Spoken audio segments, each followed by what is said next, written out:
الرحمن الرحيم إن الحمد لله نحمده ونستعينه ونستغفره ونعوذ بالله من شرور أنفسنا ومن سيئات أعمالنا من يهده الله فلا مضل له ومن يضلل فلا هادي له وأشهد أن لا إله إلا الله وحده لا شريك له وأشهد أن محمدا عبده ورسوله صلى الله عليه وعلى آله وأصحابه وسلم تسليما كثيرا ثم أما بعد الله أكبر الله أكبر الله أكبر الله أكبر الله أكبر الله أكبر لا إله إلا الله الله أكبر الله أكبر الله أكبر ولله الحمد.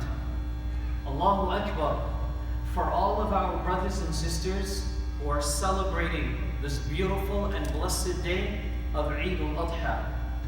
Allahu Akbar for our brothers and sisters who at this very moment are in the middle of their Hajj or their pilgrimage. We ask Allah subhanahu wa ta'ala to bless them all with a Hajj al-Mabrur, wa-Sa'i al-Mashkur, wa-Dhanb al-Maghfur, Allahumma ameen. We ask Allah Azza wa Jal to bless them with an acceptable Hajj, forgive their sins, and fill their hearts and their lives with gratitude, Allahumma ameen. My brothers and sisters, what exactly are we celebrating today? If you think about this whole idea of celebrations, think about any particular celebration or holiday, and you'll notice that almost every one of them have some sort of historical significance, some sort of historical importance attached to it.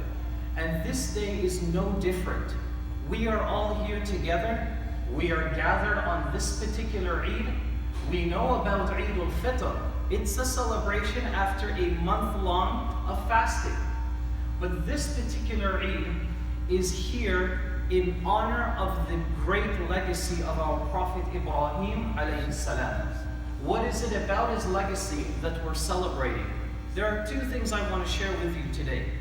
The first and foremost is just from a bird's eye view, take a look at this great prophet, Ibrahim alayhi salam. When he was around 13 years old, he stood in front of his dad, whom he loved and respected. He calls his father, Ya Abati.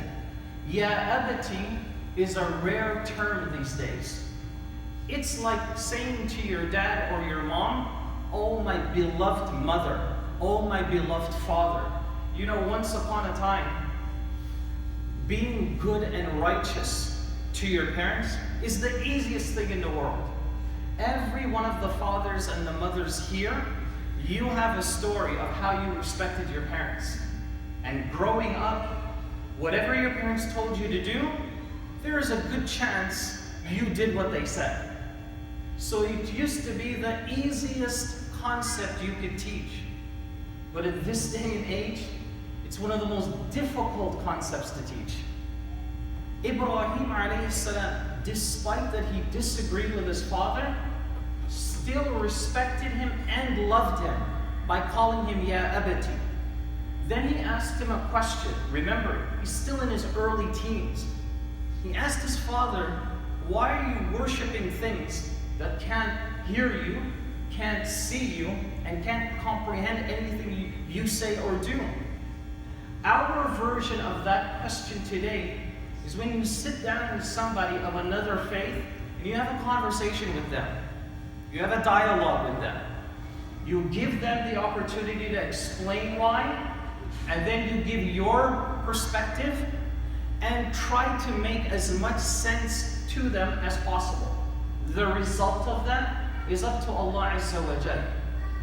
Ibrahim alayhi salam takes it a step further, and then he confronts all the leaders of the community and asks them the same thing.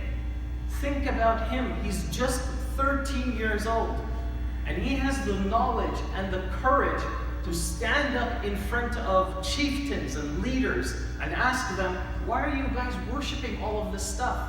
What was their response? You know the story. They start building this massive fire. They want to cast him into the fire. He still doesn't change his mind. He doesn't say, well, you know what, okay, I don't have to be that strict. Okay, forget about what I said. He holds firm. And what did Allah Azza wa Jal do in return? He caused the fire to become a cool breeze to him. And it didn't harm him. Instead, it actually refreshed him. It was pleasing to him, Ibrahim alayhi salam. So the first lesson and wisdom as to what we're celebrating today is the incredible loyalty and commitment of Ibrahim alayhi salam towards his religion, towards Allah Azza wa Jal.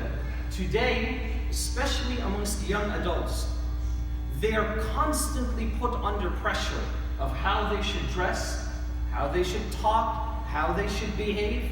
If you're doing back to school shopping, then you immediately see this, that lots of children want a certain type of clothing and want to dress a certain way. Why? Because it fits into the circle of friends that they belong to. That's an enormous amount of pressure.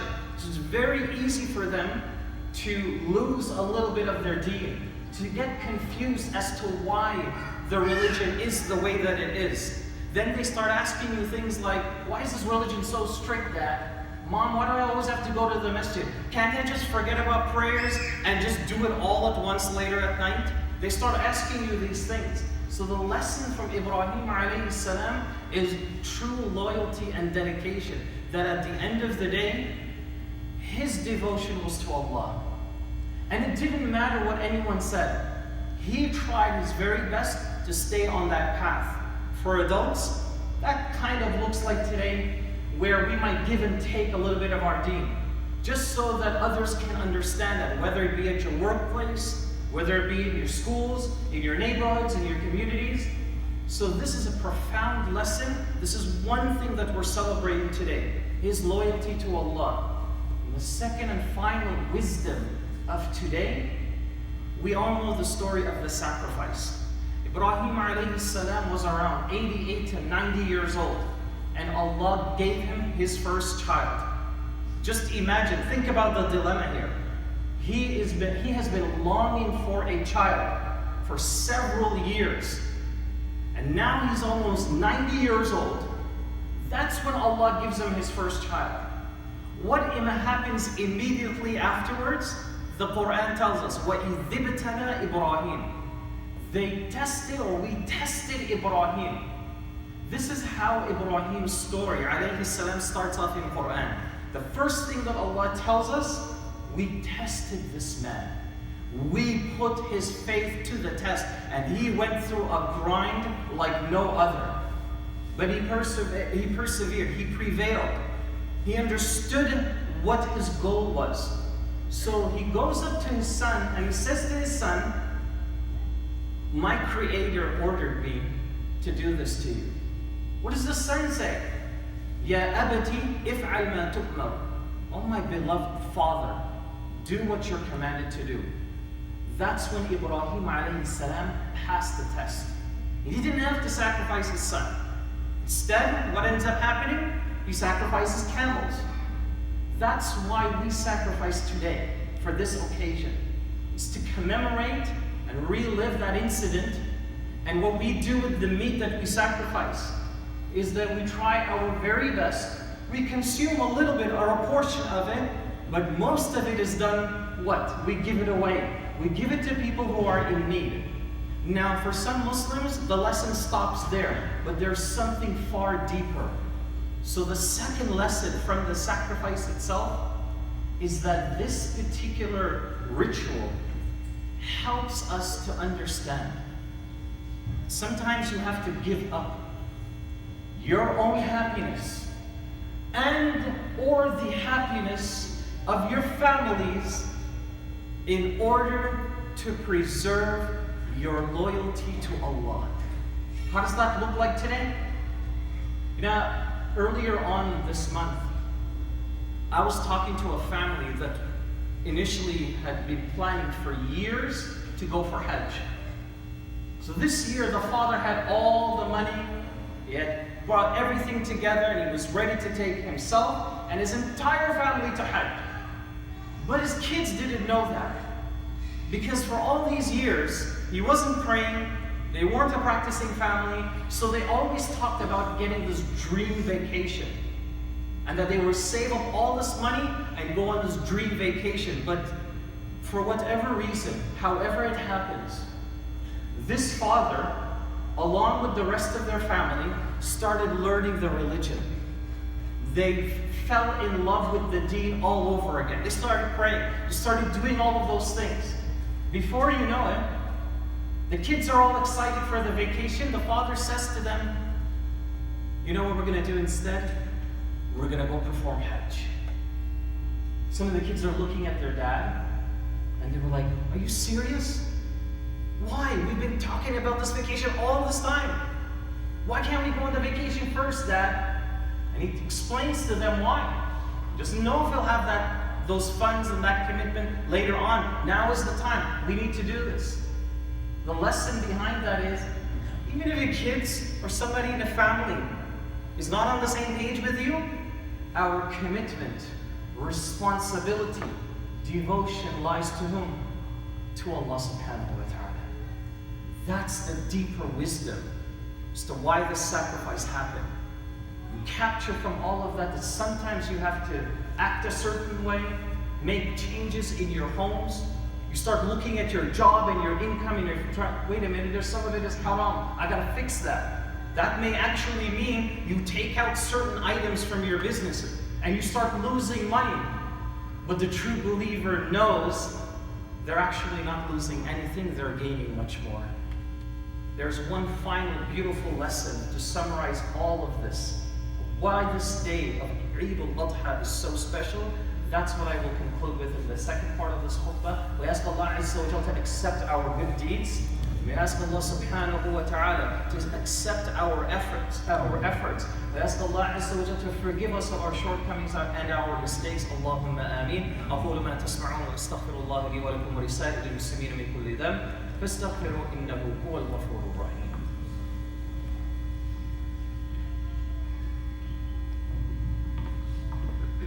بسم الله الحمد لله والصلاة والسلام على رسول الله وعلى آله وصحبه ومن والاه أما بعد. Finally, brothers and sisters, I leave you with one final gem or wisdom of this beautiful day. That when you look at the life and legacy of our Prophet Ibrahim alayhi salam, you'll notice one thing that really stands out. Even if you don't know what the hardships he had to cope with and how he had to cope with them, even if you don't know any of them, there's one thing that Quran makes really stands out and shines to the student of this book. And that is that Ibrahim alayhi salam, Allah Azza wa Jal promised him that he will never abandon him. He'll never leave him alone. You know how easy it is for somebody who isn't grounded with their faith, they're not grounded, they're not committed, how easy it is for them to lose that faith or question it when hardship arises, when difficult times come. All the young students here, you got to get that lesson more so than anyone else. Because on the one hand, you might want to do all of the fun things. You might want to play those video games, play sports all day. Every Friday, chill out with friends. Do all of those wonderful things until tough times start. Till tough times begin. Then when your friends invite you, let's go watch this movie, you don't care for it anymore. Let's go play the same game, you're not interested. The game is boring now. Let's go out and do this, do that, let's do something. You're not interested. You know what you're only interested in? I hope I feel better. I just want to get out of the hospital now. I just want my mom, I want to feel some sense of forgiveness that she died. I can't get that from her. You just want some peace. Now is the time to do that. This is why it is so important that at the end of the day, to find peace through hardship, one of the ways that we can capture that, learn that, is through this blessed day and through the legacy of Ibrahim alayhi salam. He never gave up. And Allah Azza wa Jal never abandoned him. So we ask Allah Azza wa Jal to keep us close to him, near to him. We ask Allah Azza wa Jal that through difficult times and hardships, that Allah strengthens us, gives us the knowledge, the courage, that we get through it in obedience to Him subhanahu wa ta'ala. And with that being said, my brothers and sisters, always remember, we all have what it takes to do that. We are alive in 2018 because Allah sees that in every one of you and I, we have something in us that we can still carry the message of the Quran and the legacy of our Messenger sallallahu alaihi wasallam. Because if we didn't, we wouldn't be here.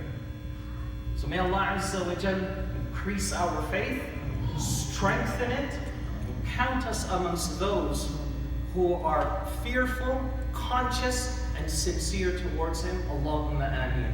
I conclude with one final short dua. اللهم إننا نسألك الجنة وما قرب إليها من قول أو عمل ونعوذ بك من النار وما قرب إليها من قول أو عمل ربنا آتنا في الدنيا حسنة وفي الآخرة حسنة وقنا عذاب النار سبحان ربك رب العزة عما يصفون والسلام على المرسلين الحمد لله رب العالمين. Eid Mubarak to each and every one of you. كل عام وأنتم بخير. تقبل الله منا ومنكم صالح الأعمال. والسلام عليكم ورحمة الله وبركاته.